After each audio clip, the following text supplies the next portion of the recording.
자, 이제 이번 시간부터 인간 발달에 대한 학자들을 좀 보도록 하겠습니다. 학자 중 가장 중요하게 기준이 되고 있는 학자가 누구냐? 그러면 프로이트다라고 이야기할 수 있는데요. 이 정신분석 이론부터 마지막 매슬로우까지 인본주의 학자들을 보도록 하겠습니다. 자, 이제 프로이트가 이제 중요하게 보는 게 뭐냐면 이 프로이트의 정신분석 이론, 과거의 경험이 현재에 영향을 미친다라고 보는 것이 이제 정신분석 이론의 가장 큰 골자다라고 말씀을 드릴 수 있는데요. 자, 우리 이제 이 프로이트의 좀 요걸 좀 이해를 하셔야 돼요. 프로이트가 이야기했던 성에너지, 리비도를 성에너지라고 얘기를 합니다. 근데 이 성에너지, 즉 성에 초점을 둘 수밖에 없었던 것이 어린 시절에 봤던 어머니의 나체가 머리에서 떠나지 않았다라고 얘기를 해요. 그러면서 인간을 지탱하고 있는 이런 에너지들은 성에 의해서 나타난다라고 이야기하며 성에 대한 내용들을 좀 강조했던 학자가 프로이트다라고 이야기를 합니다. 자, 그러면서 이제 기본 이념을 보겠는데요. 지정학적 개념이 나타나게 됩니다. 그래서 지정학적 이론에서는 우리가 이제 의식, 전의식, 무의식으로 일어나게 되는 거죠. 그래서 무의식, 전의식, 의식이나 의식, 전의식, 무의식이나 똑같다라고 할 수 있는데요. 자, 의식이라고 얘기하는 것 우리가 쉽게 생각하시면 돼요. 이게 의식이 보통 언제 나타나는 거냐라고 하면은 생후 6개월 정도 지나게 나면서 생기는 것이 이제 자아라고 얘기하는데요. 그 자아가 발생하면서 의식이 된다라고 이야기하는 거죠. 즉 뭐냐면 경험, 내가 무언가를 한 행동들 아니면 과거에 했던 그런 경험들이 생각나는 것을 의미하는 것이 의식이다라고 이야기합니다. 그래서 우리가 보통 보면은 자아가 만들어지고 난 이후에 그런 것들이 이제 경험이 되면서 나타나는데요. 보통 우리가 볼 때 이 의식이다라고 얘기하는 거 6년입니다. 6년. 태어나서 6년 정도까지는 의식이 되지 않는다라고 얘기해요. 이게 의식이 되지 않는다라는 게 뭐 의식이 없다 이런 뜻이 아니라 우리가 경험은 했지만 기억에 남아있지 않는 시기가 우리 이제 태어나서 한 5살, 6살 정도까지는 거의 대부분 기억에 남지 않는다라고 이야기하는 거죠. 그러나 의식이 뭐라고요? 기억에 남는 겁니다. 내가 어떤 행동을 한 건지, 내가 지금 뭘 하고 있는지 이런 것들을 다 기억할 수 있는 거, 이런 것들을 의식이다라고 이야기를 합니다. 그래서 경험을 느끼거나 행동이나 경험을 느끼거나 의식할 수 있는 상태가 의식이다라고 이야기를 합니다. 그래서 인간의 정신에는요, 가장 작은 부분이에요. 가장 작은 부분. 자, 이게 이제 빙산의 일각이라고 얘기하는 게 빙산인데 물속에 위에 있는 이게 보이는 곳이죠. 요게 의식인 거예요. 그리고 우리가 보이지 않는 훨씬 큰 거죠. 이게 무의식의 영역이다. 그래서 의식은요 10%가 되지 않아요. 10%가 되지 않습니다. 그래서 우리가 뇌를 사용한다는데 10% 못 쓴다고 얘기를 하는 거거든요. 그래서 의식이 그렇게 많이 되지 않는다. 그래서 가장 작은 부분에 지나지 않는 것이 의식 부분이다 라고 이야기하는 거예요. 그래서 우리가 지금까지 살아오면서 경험했던 모든 것을 다 기억하나요? 그렇지 않죠. 우리 기억을 다 못한다라는 거예요. 그래서 작은 부분이다 라고 하고요. 왜 기억을 못하냐 라고 하면 우리가 어제라고 할까요? 어제 어떤 현상이 있었고 그거는 어때요? 기억이 나죠. 근데 요게 어제가 아니라 1년 전이다라고 하면 정말 특별한 사건 아니면 생각이 나지 않는 거예요. 그 이유가 무엇이야? 우리 의식이라고 얘기하는 것은 생각하는 거 아니면 경험하는 거, 이거를 기억해내는 거잖아요. 자, 이런 것들처럼 방금 기억해내는 관심에서 벗어나게 되면 기억을 하지 않겠죠. 그러니 머리에 남아있지 않는 겁니다. 그래서 의식이라고 얘기하는 것은 관심 대상에서 벗어나게 되면요 의식화되지 않아요. 기억에 남지 않은 거죠. 그래서 우리가 뭐 해야 돼요? 공부하거나 배운 것들을 복습을 꾸준히 계속 해야 되는 이유가 이겁니다. 왜? 그거에서 관심이 벗어나면 기억이 나지 않으니까 계속 관심 안에 넣으면서 볼 수 있도록 해야 된다라고 이야기하는 겁니다. 자, 두 번째가 전의식이에요. 의식이 되기 전이다 라고 얘기하는 거죠. 자, 보면 이거요. 무의식이 있고 의식이 있는데 요 라인이라고 할까요? 이렇게 라인. 요 라인이 전의식이다 라고 이야기해요. 그러니까 의식은 기억이 되는 거고요. 무의식은 기억이 나지 않는 거죠. 자, 그럼 전의식이 뭐냐? 이 무의식과 의식 사이에 있으면서 노력 여하에 따라 기억이 되는 것이 이 전의식이다라고 이야기합니다. 그래서 우리가 평소에는 기억이 나지 않아요. 평소엔 기억이 나지 않는데 어떠한 특정한 것이라든지 아니면 어떤 이야기를 듣고 그것이 다시 기억에서 살아나는 것을 이 전의식이다라고 이야기합니다. 그래서 의식과 무의식의 중간에 있어요. 무의식과 의식을 연결하는 중간 단계이며 평소엔 잘 의식되지 않아요. 평소에는 의식되지 않지만 어떠한 특정한 노력 여하에 따라 그랬죠. 집중을 하게 되면 의식화가 될 수 있는 부분이 전의식이다라고 이야기를 합니다. 그래서 무의식, 그 다음에 전의식, 의식으로 넘어가는 거예요. 그러니까 무의식 아예 기억이 안 나는 것들이 조금씩 지나면서 전의식이 되고 전의식에서 의식으로 넘어온다라고 이야기하는 겁니다. 자, 세 번째가 무의식입니다. 자, 무의식이라고 하는 건 없을 무죠. 의식이 없다. 생각해내지 못하는 것을 의미하는 것이 무의식이다라고 이야기합니다. 평소에는 기억, 경험, 생각 이런 것들이 이제 할 수 있는데 이게 어때요? 시간이 지나면 기억이 나지 않는 것이죠. 그래서 정신 내용의 대부분 차지하고 있는 것이 무의식이다. 경험하고 무언가를 해서 이렇게 모여 있지만 어떻게 한 거예요? 이게 물 위로, 수면 위로 올라와야지 기억이 나는데 올라오질 못한다라는 거예요. 그래서 많은 경험들, 많은 영향을 받았던 것들, 이런 기억들이 가지고 있지만 기억나지 않는 것들, 이런 것들을 모두 다 무의식이다라고 이야기합니다. 그렇기 때문에 의식은 정말 자그마한 부분이다라고 한다면 무의식은 엄청난 큰 부분을 차지하고 있는 것이 무의식이다라고 이야기합니다. 그래서 이 무의식이라고 하는 것은요, 과거의 기억 창고. 왜? 네가 기억하고 경험하고 이런 것들이 여기 쌓여 있는데 아니 기억이 안 난다면서 이렇게 해서 저장고가 아니라는 거예요. 과거에 있었던 경험이라든지 행동이라든지 이런 것들이 그냥 과거에 있었던 거야 라고 해서 그랬어 라고 해서 끝나는 것이 아니라 좀 전에 뭐라고 그랬어요.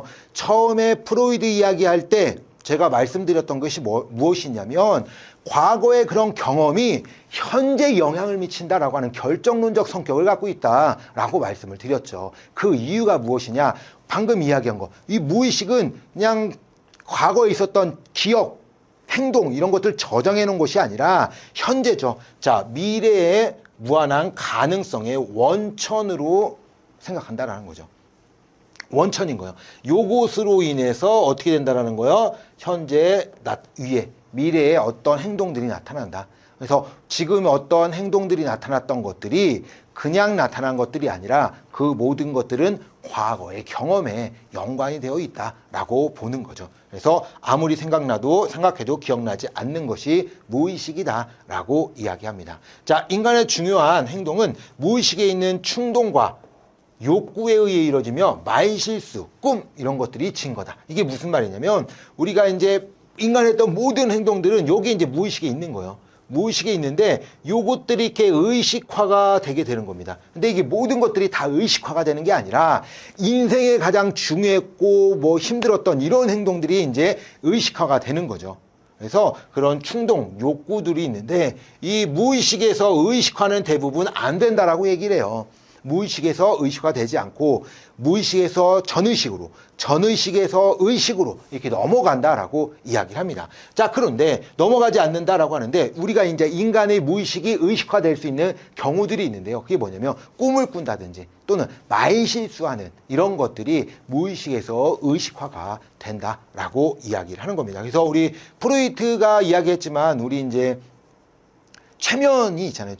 최면술 이렇게 하는 그런 정신과에서 하는 이런 것들이 모두 이제 무의식에 있는 경험들을 의식화로 시키려고 하는 행동들이다라고 말씀을 드립니다. 자, 두 번째가 구조적 모델입니다. 자, 구조적 모델은 원초화, 자아, 초자로 이루어져요. 자, 원초화라고 하는 것은 인간이 태어나서 가지고 태어나는 것들을 의미한다라고 생각하셔도 돼요. 그래서 이제 이 원초화라고 얘기하는 것은 인간이 가지고 있는 가장 원초적인 거예요. 원초적인 부분이죠. 이게 뭐예요? 본능입니다. 본능. 인간이 가지고 있는 본능. 자, 수면욕도 있고요. 성욕도 있고요. 식욕도 있고요. 이런 것들이 모두 기본 욕구로 본다. 그래서 원초적 부분이기 때문에 본능이라고 했잖아요. 이게 바로 욕구로 봐도 됩니다. 그래서 본능의 저장소예요. 그러니까 본능이 갖고 있는 게 원초화죠. 그래서 이 원추화는요, 쾌락 원칙을 따릅니다. 그러니까 예를 들면 이런 거예요. 우리 이런 말이 있습니다. 자, 인간이 서 있어요. 그럼 어떻게 앉고 싶죠? 앉았어요. 눕고 싶죠. 누웠어요. 자고 싶어지죠. 이런 욕구들이 그것이 바로 이제 쾌락 원칙이란 거예요. 그래서 우리 쉽게 생각하면 이게 뭐냐? 이 쾌락 원칙들, 원추화라고 하니까 뭐 이런 원칙, 그 쾌락 원칙들이 어디서 나타나요? 우리 쉽게 되면 어렸을 때 먹는 거죠, 먹는 거. 입에 이제 먹는 것들로 가는 것들처럼 이런 쾌락 원칙을 따르는 거예요. 힘든 일 하는 것보다는 즐겁고 좋은 일, 내가 재미있는 일, 이런 것들을 하려고 하는 거죠. 어린 시절이라고 할까? 어린 시절이라고 한다고 해도 우리 아들만 본다 하더라도요, 공부도 하는 게임을 더 좋아하는 거예요. 뭐 이런 것들이 이제 쾌락 원칙 또는 쾌락 원리들을 따르게 된다. 그래서 무의식 영역에 있어요. 원추화도 무의식 영역에 있습니다. 그래서 대부분 무의식 영역에 있어서 의식화는 될 수 없지만 일생에 거쳐서 일어나는 것이 원추화다. 이게 뭐예요? 본능은요, 없어지지 않는다라는 거예요. 본능은. 어린 시절일수록 본능이 강해요. 어릴수록 원추화가 강하긴 하는데 왜 그럴까요? 우리가 이성이라는 게 생기고요. 우리가 살아가면서 도덕이라든지 법이라든지 이런 걸 하다 보니 내 마음대로 살지 않고 사람들과 관계 형성을 하면서 살게 되죠. 그러다 보니 뭐 하는 거예요? 원초화를 누르고 있을 뿐이에요. 그런데 성인이라고 해서요, 성인이나 아동이나 똑같이 열흘을 굶었어요.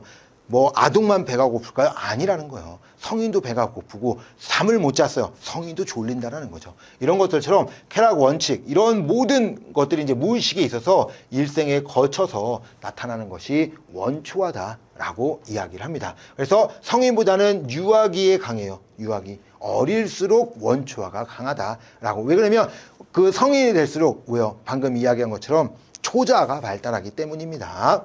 자, 문제를 해결하는데 기억 표상을 만드는 1차적 사고 과정이 발달하고, 이 1차적 사고 발달이라고 하는 게 뭐냐? 욕구의 욕구. 욕구를 충족시키기 위한 행동들을 한다라고 이제 그게 더 중요하다라는 거예요.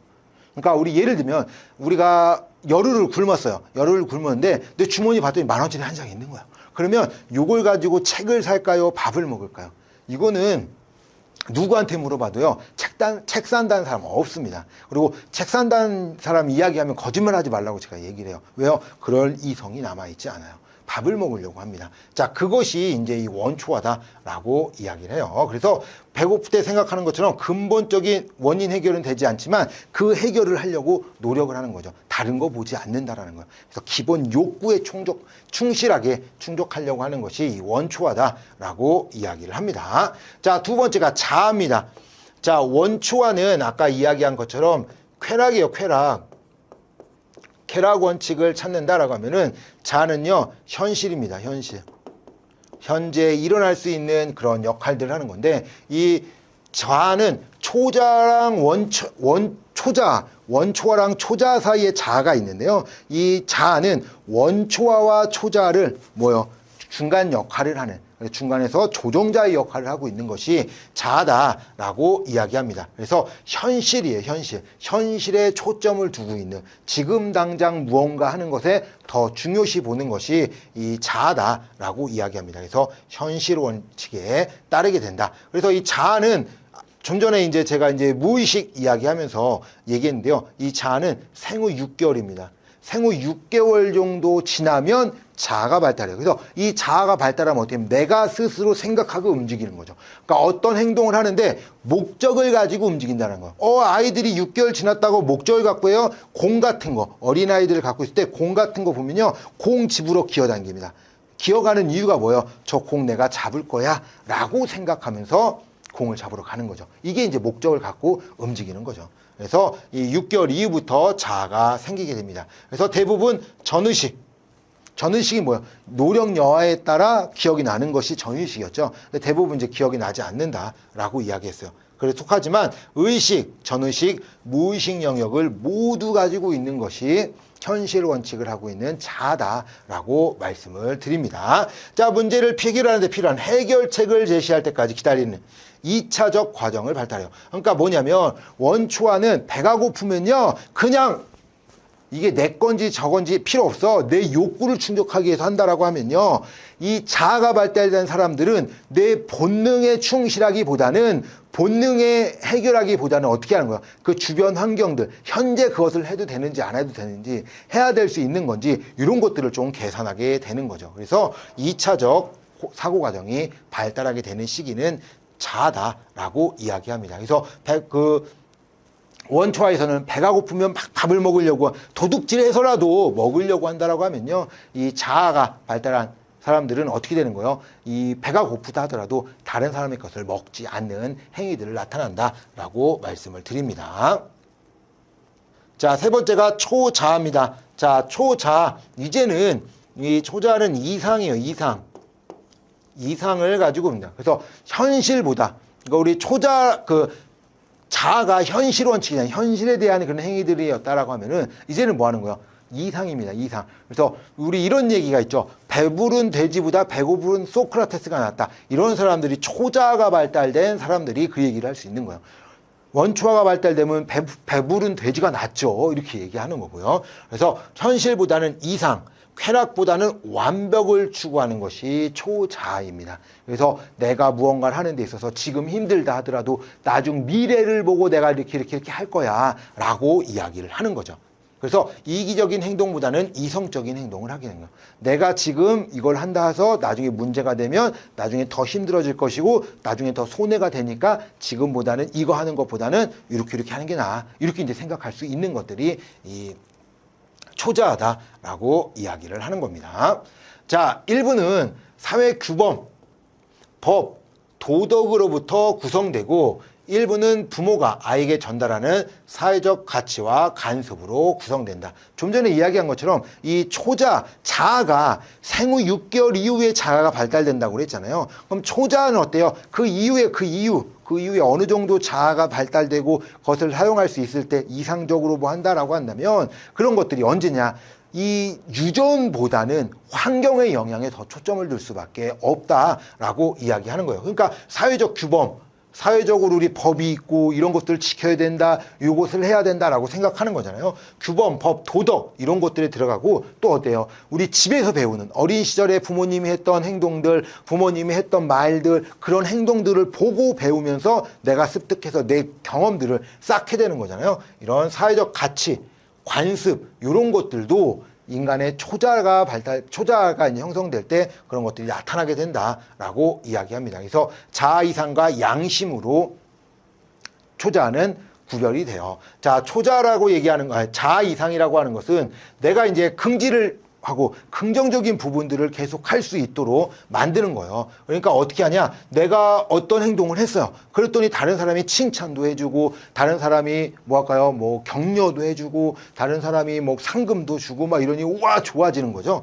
그런 것들이 자아 이상인데 긍지를 느끼도록 작용하는 겁니다. 내가 이 행동을 하면 이것으로 인해서 이런 보상을 받을 수 있어 라고 이제 이야기하겠죠. 그래서 긍정 부분이나 보상을 통해서 발달하는 측면이 큰 것이 자아 이상입니다. 즉 뭐예요? 이 행동에 따른 보상에 따라서 내가 행동을 하게 되는 거죠. 내가 굳이 뭐 이걸 해봐야 아무것도 없는데 내가 이걸 왜 해? 이렇게 얘기하는 거죠. 자, 이런 것들처럼 자아 이상은 그런 행동에 따라 보상에 따라 행동이 나타나는 거고, 자, 양심은 말 그대로 뭐예요? 내 양심이죠. 내 마음에 가슴에 있는 그런 힘이 나타나는 거 이제 양심인데요. 뭐요? 도덕적 가르침으로 처벌을 통해 죄책감을 느끼게 하는 측면으로 처벌적 측면이 더 큰 거예요. 뭐냐면 이거 안 하면 문제가 생겨. 이렇게 해서 하게 만드는 거죠. 그러니까 방금 자아 이상이라고 하는 건 긍정적으로 보상을 통해서 A라는 행동을 하게 한다면 이 양심이라고 하는 것은 이 A 행동을 하는 데 있어서 요걸 안 하면 요래 이런 문제점이 생길 수 있고 요렇게 해서 양심의 가책을 느끼게 만드는 거죠. 그래서 처벌적 측면이 더 큰 것이 이 양심이다라고 말씀을 드립니다.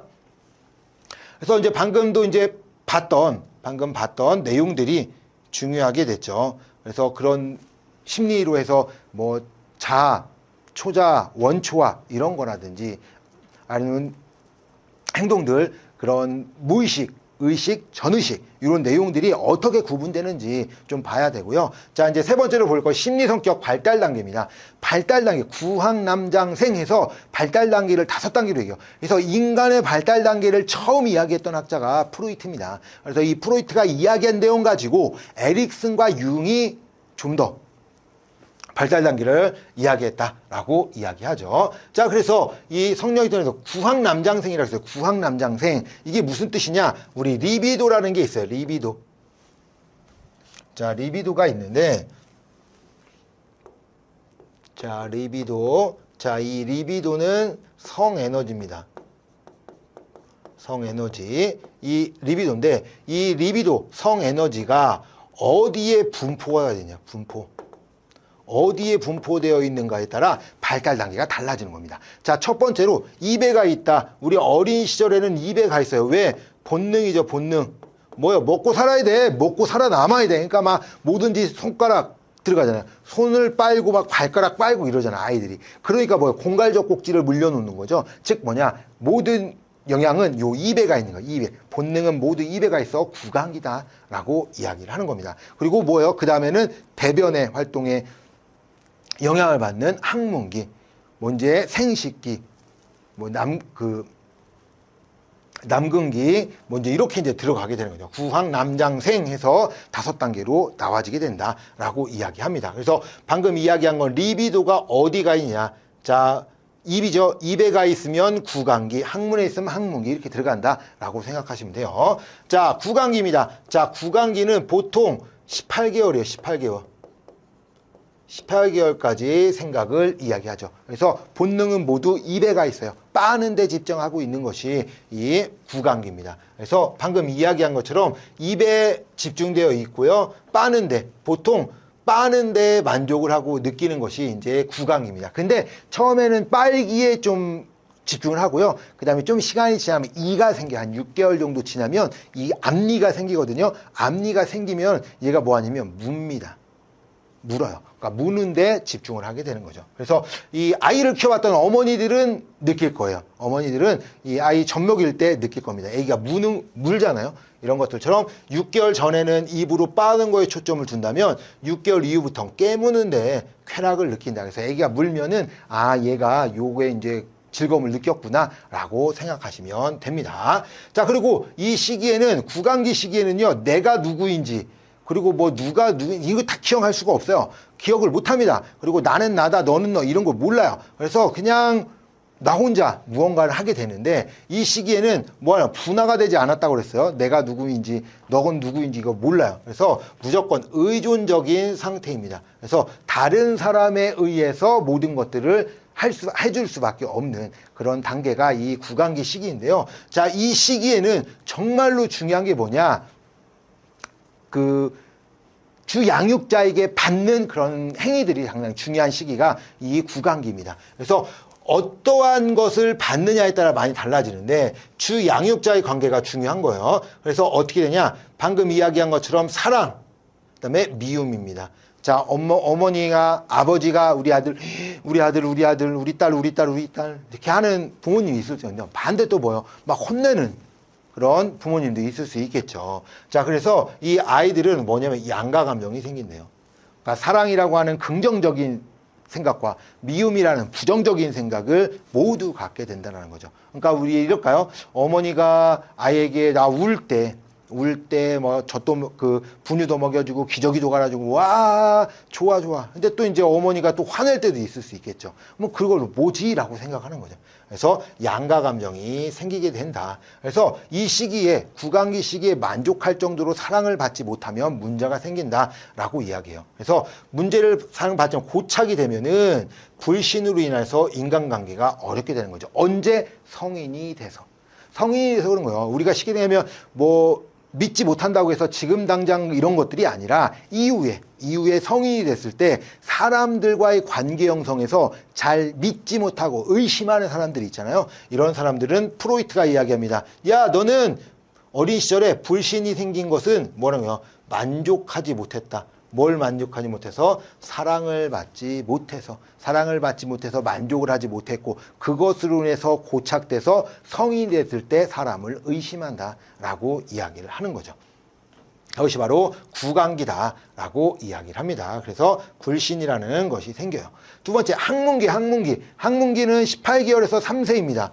그래서 이거는 3세까지거든요. 그래서 이 개월수는 한 단계가 올라갈수록 2배씩 연장된다라고 생각하시면 돼요. 그래서 구강기는 18개월까지였죠. 그러니까 항문기는 3세.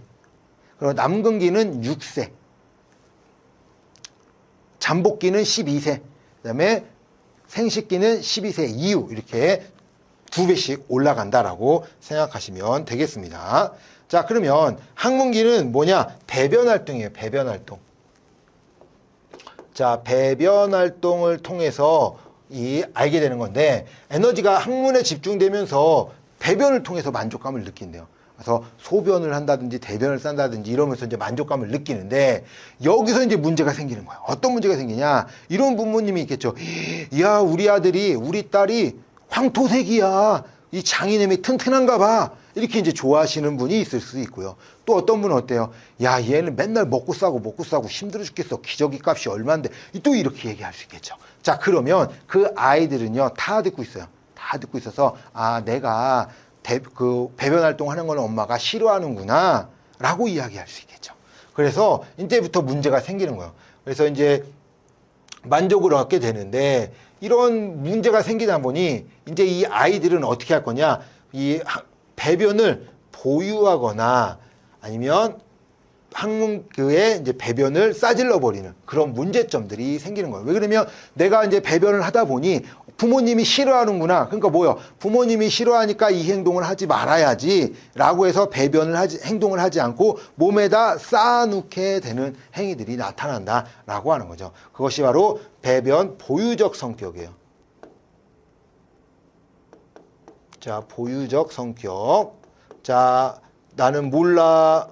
그냥 막 쌀 거야 라고 하는 것이 폭발적 성격. 뭐 이제 성격들이 좀 달라지는데요. 그래서 배변 활동을 통해서 성격이 형성이 되는데 방금 이야기한 것처럼 배변 활동은 세 가지로 나타나는 거예요.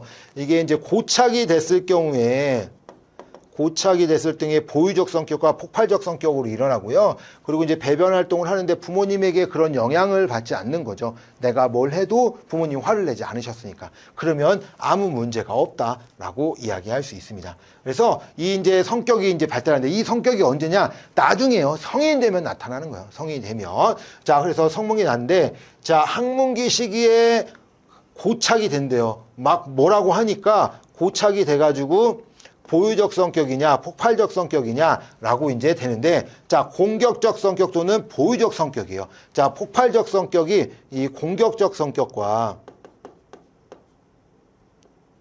적 성격하고 같은 내용입니다. 자, 그래서 공격적 성격, 보유적 성격이 나타나는데 보유는 아까 이야기한 것처럼 그 배변 활동을 하지 않고 보유하고 있는 거예요. 자, 그러다 보니까 문제가 생기는데 이 보유적 성격은요, 고집이 세고 복종적이고 인색하게 돼요. 그래서 이 보유적 성격의 가장 큰 문제가 뭐냐면요, 결벽증입니다.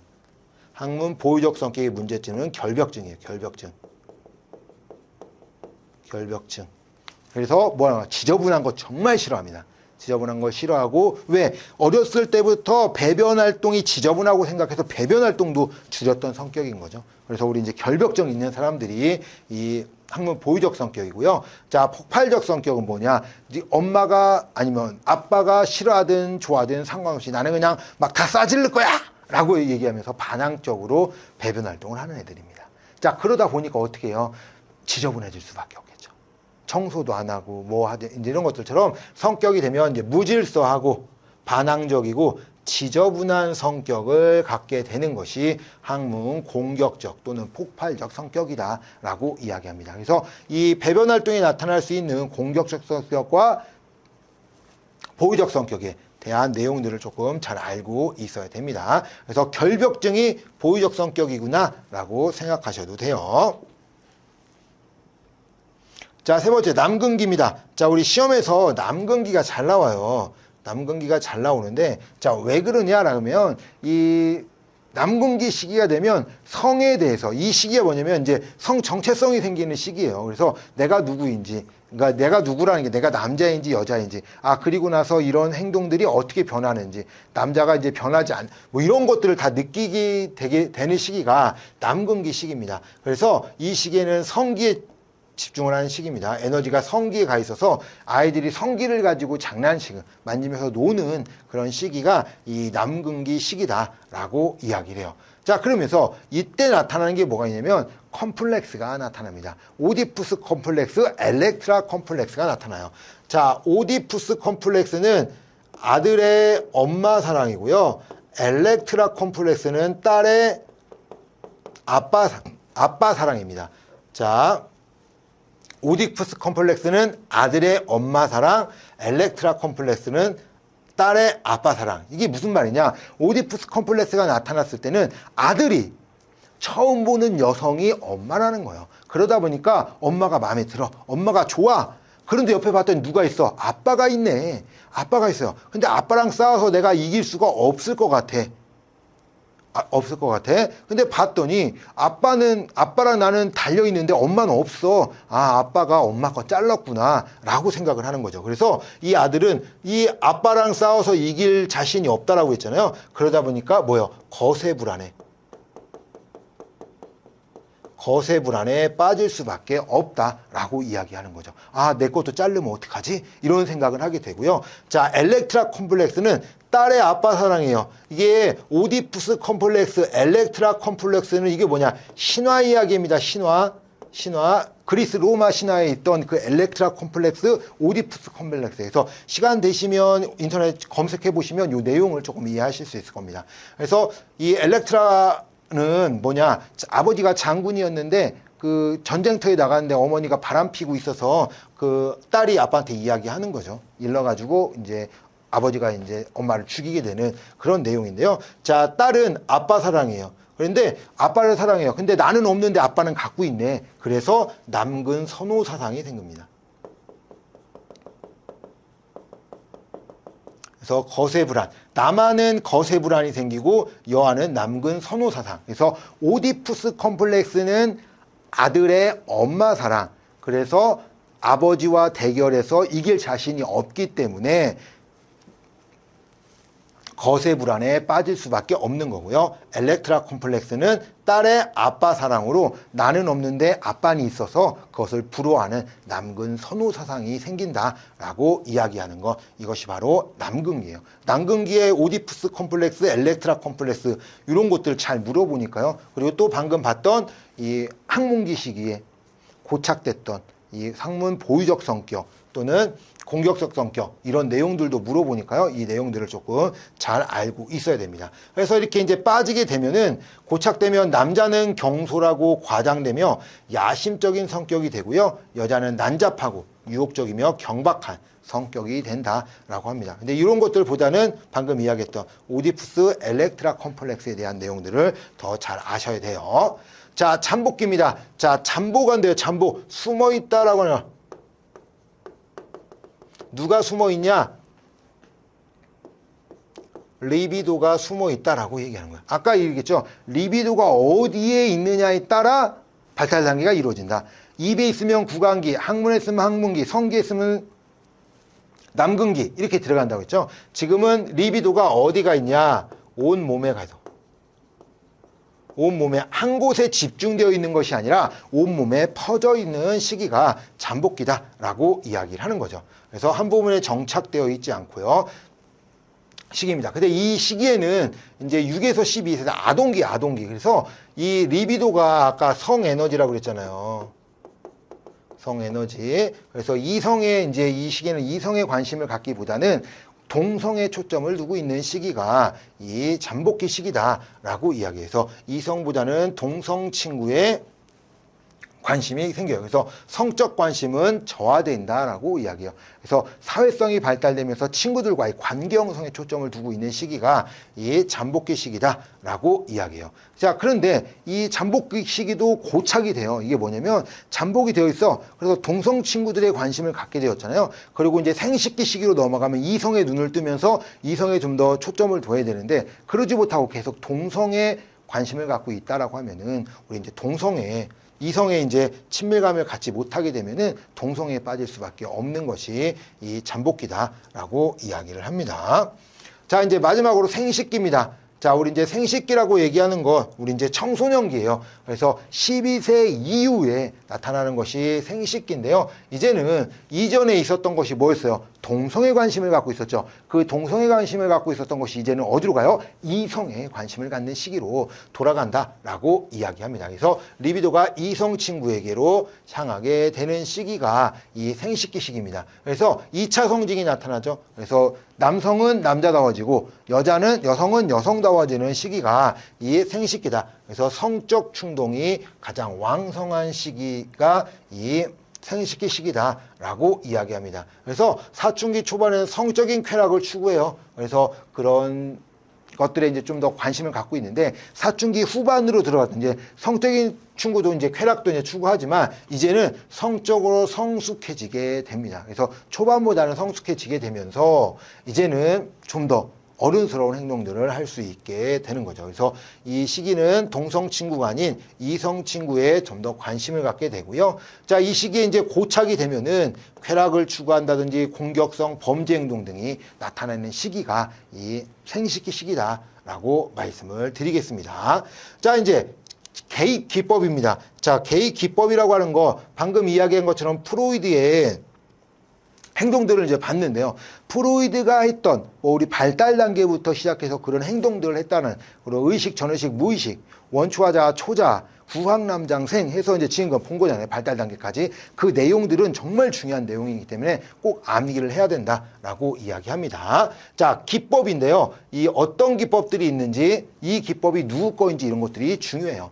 자, 자유현상입니다. 자유롭게 생각을 떠오르는, 기억에 떠오른 것을 만드는 것이 이제 자유현상이다라고 이야기합니다. 그래서 이게 자유현상이 그거예요. 우리 이제 체면을 하고 있는 것들이 자유현상입니다. 그래서 클라이언트의 마음속에 떠오르는 것을 모두 이야기할 수 있도록 도와주는 기술이 자유현상이에요. 생각나는 거 모두 표현할 수 있도록 하는 거죠. 그래서 우리 이제 무의식 속에 있는 거, 기억이 나지 않는다고 했잖아요. 이거를 의식화시키기 위해서 노력하는 것이 이 자유현상이다라고 이야기를 합니다. 자, 두 번째가 저항이에요. 저항은 뭐냐? 싫어요, 싫어. 싫어라고 얘기하는 것이 저항입니다. 자, 공부해야지, 싫어. 이게 이제 저항인 거죠. 하기 싫다, 반항하는 것들이 이제 저항이다라고 이야기하는데요. 클라이언트의 무의식적 욕구를 표현해요. 불안으로부터 자신을 방해하거나 치료 시 자신의 성장을 방해하는 것을 저항이라고 해요. 방금 뭐요? 안 하려고 하는 거죠. 아니면 반대로 한다든지 싫어라고 해서 안 한다든지 이런 것들이 모두 저항이다라고 이야기합니다. 왜 그러면 이런 양가 감정들이 생기는 것도 저항인데 어떤 것을 하기 위해서 불안하기도 하고 어떨 때는 뭐 긍정적인 생각도 하고 어떨 때는 부정적인 생각도 하고 이렇게 들어가잖아요. 그런 감정들이 계속 있다 보니까 저항이 나타난다라고 이야기를 하는 겁니다. 그래서 저항은 싫어로 어떤 행위들에 대해서 그런 반대되는 행동들을 하는 것이 저항이다라고 생각하시면 되겠습니다.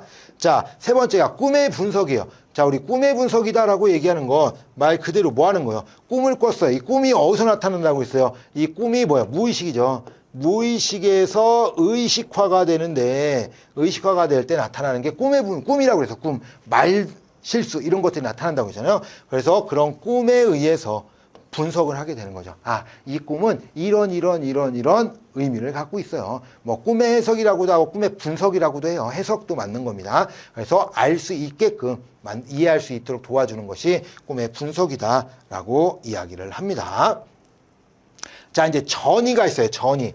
자, 전이라고 얘기하는 것은 전이 된다라고 얘기하잖아요. 옆으로 간다라고 얘기하는 거예요. 이 전이는 클라이언트가 사회복지사에게 보이는 것이 전이에요. 그래서 클라이언트가 예전에 좋았던 또는 좋지 않았던 이런 부정적, 긍정적 기억들이 사회복지사를 보고 다시 생기게 되는 것을 이 무의식 그 전이라고 얘기하는 겁니다. 그래서 우리가 쉽게 생각하면 뭐 예전에 안 좋았던 그런 상황에 있었는데 거기에 가해자가 사회복지사랑 똑같이 생겼어. 그러면 전이가 돼서 그 사람을 보면 그 기억이 떠오르게 만드는 거죠. 그것이 바로 전이다라고 이야기하고요. 자, 역전이는 반대로 역으로 전이가 나타난다. 자, 사회복지사가 클라이언트를 보고 나타나는 것이 역전입니다. 그래서 사회복지사가 클라이언트를 봤는데 안 좋았던 기억들이 막 떠올라. 그러면 사례를 개입하기가 어려워지겠죠. 자, 그것이 바로 역전이다 라고 이야기를 합니다. 자, 여섯 번째가 훈습이네요. 자, 훈습이라고 얘기하는 것. 자, 훈습은 어떤 거냐면 방금처럼 저항이 나타납니다. 자, 저항이 나타나면 이 저항이 왜 나타나는지 해석을 해줘야 되겠죠. 자, 해석을 하면 뭐 해야 돼요? 깨달음을 얻어야 되겠죠. 깨달음을 얻어야 돼요. 아, 이해를 해야 돼요. 근데 이해를 못하네. 깨닫지를 못하네. 그럼 뭐 해야 돼요? 재해석을 해줍니다. 재해석을 해주면 깨달음을 얻도록 해줘요. 또 못하네. 그러면 재해석을 해줘요. 이게 무슨 말이냐? 이해할 수 있도록, 깨달을 수 있도록 이 행동을 계속 반복하는 거예요. 이것이 바로 훈습이다라고 이야기하는 겁니다. 그래서 저항이나 전이가 왜 나타나는지 분석하여 클라이언트에게 알려줌으로 저항이나 전이를 극복할 수 있게 도와주는 것으로 한 번에 극복할 수 없어요. 그래서 극복할 때까지 여러 번 그 행동들을 반복하게 되는 것이 훈습이다라고 이야기하는 겁니다. 그래서 한 번 하는 게 아니라 여러 번 돌리게 되는 겁니다. 자, 정신결정론. 자, 과거의 경험이 어떻게 된다고요? 현재의 경험으로 나타난다라고 이야기했었죠. 이게 정신결정론이에요. 그래서 어린 시절의 그런 경험이 없어지는 것이 아니라 성인 때 나타난다고 했잖아요. 정해져 있다는 거예요. 왜? 예전에 이렇기 때문에 지금 이렇게 나타날 수밖에 없어 라고 이제 이야기하는 거죠. 그게 바로 정신결정론이다라고 이야기합니다. 그래서 인간의 행동은 우연히 일어나는 것이 아니에요. 우연히 일어나는 것이 아니라 과거에 어떤 일이 있었기 때문에 그 일 때문에 나타나게 된다라고 이야기하는 것이 정신결정론입니다. 뭐가 있어요? 원인이 있대요. 정신결정론. 반드시 원인이 있어서 그 원인으로 인해서 나타나게 된다. 정신결정론입니다. 자, 해석이에요. 해석. 해석이 뭐예요? 우리 이제 말 그대로 해석해 준다라고 얘기해 주잖아요. 그래서 그것을 이해할 수 있도록 도와준다라고 하는 것이 해석입니다. 그래서 꿈이라든지 자유현상, 저항, 전이 이런 것들이 왜 나타나는지 그것을 알려주는 것이 해석이에요. 그런데 뭐야? 이걸 한 번 했는데 못 알아듣네? 그럼 두 번 해주고, 세 번 해주고, 네 번 해주고, 자꾸 해줘야겠죠? 그것이 바로 훈습이다라고 얘기해요. 그것을 반복하는 것이 이제 훈습이다라고 이야기를 하는 겁니다. 자, 우리 리비도가 있습니다. 자, 리비도. 방금 처음에도 이제 이야기했죠? 리비도. 성에너지.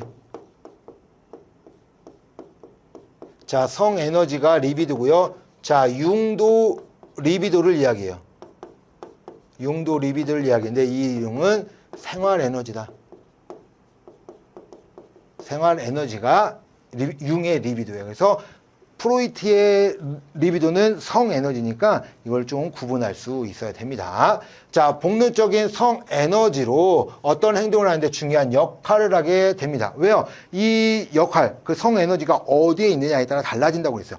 입에 있으면 구강기, 항문에 있으면 항문기 이렇게 나타나기 때문에 그 어디에 있느냐에 따라 발달 단계가 나누어지게 된다라고 이야기를 합니다. 그리고 이 리비도는요, 타나토스와 에로스로 나타나요. 그래서 삶의 본능인 에로스와 죽음의 본능인 타나토스로 이루어지게 되죠. 그래서 에로스는 생명을 유지하거나 발전시키는 데 초점을 둔다라고 하면은 방금 타나토스는 죽음의 본능이라고 했죠. 말 그대로 뭐야? 사람의 생명과 연관된 생명을 빼앗는 죽음의 본능이 이 타나토스다라고 이야기합니다. 그런데 리비도가 뭐라고요? 성에너지. 그래서 어디에 붙어 있느냐에 따라 발달 단계가 나눠진다. 그리고 융은 생활 에너지다. 이런 것들을 조금씩 구분할 수 있어야 됩니다. 자, 사회복지 실천에 미친 영향이 있습니다. 자, 이것으로 인해서 사회복지가 이렇게 변했어 라고 이야기할 수 있겠죠. 자, 오늘 이제 사회복지 실천에 미치는 영향입니다. 자, 사회복지가 어떤 영향을 미치는가 라고 하는데요. 이 정신분석 이론을 알게 됨으로써 나타나는 건데, 자, 무의식적 동기의 중요성에 인식하는데 유용하다. 무의식적 동기, 뭐예요? 무의식으로 나타나는 과거에 있었던 그런 경험들이 현재 어떻게 나타나는지 이런 중요성을 느낄 수 있게 되는 거고요. 두 번째, 유아의 경험. 이것도 마찬가지죠. 무의식적 동기라고 하는 것은 과거에 있었던 경험으로 인해서 현재 나타나는 영향이라고 하면은 마찬가지로 유아의 경험, 어렸을 때 그 경험이 현재 어떻게 영향을 미치는가 이런 것들을 보게 되는 거죠. 그래서 그런 것들을 인식하는데 중요하다라고 이야기하고요. 자, 방어 기제. 물론 이 방어 기제는 이 안나 프로이드에 대해서 이제 보려고 하는데 요게 이렇게 생각하셔야 돼요. 이게 안나 프로이드의 자기 방어 기제냐 아니면 프로이트의 자기 방어 기제냐 이건 의미가 없습니다. 의미가 없어요. 그런데 이 안나 프로이드가 이제 프로이드가 이야기한 내용이에요. 프로이드가 이야기한 내용을 안나 프로이드가 정립해서 자기 방어 기제를 딱 정립해 놨는데요. 그런 자기 방어 기제의 중요성을 인식하는데 유용한 게 이 정신분석 이론이다라고 이야기합니다. 왜 그러냐면 시험에 안나 프로이드의 자기방어 기제 또는 프로이트의 자기방어 기제 이렇게 나올 때가 있어요. 그래서 같은 것으로 좀 보셔도 됩니다. 자, 본능의 중요성을 인식하는데 유용하다. 그렇죠. 본능이 어떻게 영향을 주는지 그 영향들이 어떤 건지 중요성을 느낄 수 있겠죠. 자, 개인의 과거 경험의 중심으로 개별적 접근으로 진단주의 약파에 영향을 미친다. 자, 우리 진단주의 약파가 뭐예요? 우리 1910년대에 이제 저기 미국에서 대공황이 일어나기 전에 만들었던 게 진단주의 학파죠. 프로이드의 정신분석 이론이죠. 정신분석 이론을 토대로 해서 만든 학파가 이 진단주의 학파인데요. 이거는 실천론에서 설명을 해드리도록 하겠습니다. 그러나 그런 과거를 중심으로 접근하는 진단주의 학파가 영향을 미친 것이 프로이드의 정신분석 이론이다라고 생각을 하시면 되겠습니다. 자, 이렇게 해서 정신분석 이론에 대한 내용들을 다 봤습니다. 우리 구조적 모델이라든지 행동 발달 단계라든지 개념들이 있잖아요. 이런 것들이 딱 구분이 되어 있으니까 요런 내용들은 프로이드에 대한 내용이구나 라는 것들을 좀 아시고 다음에 배울 이거는 에릭슨이구나 이거는 융이구나 이거 구분할 수 있다라고 하면은 크게 문제가 되지 않는다라고 말씀을 드리겠습니다. 자, 이번 시간은 여기까지 하도록 하겠습니다. 수고하셨습니다.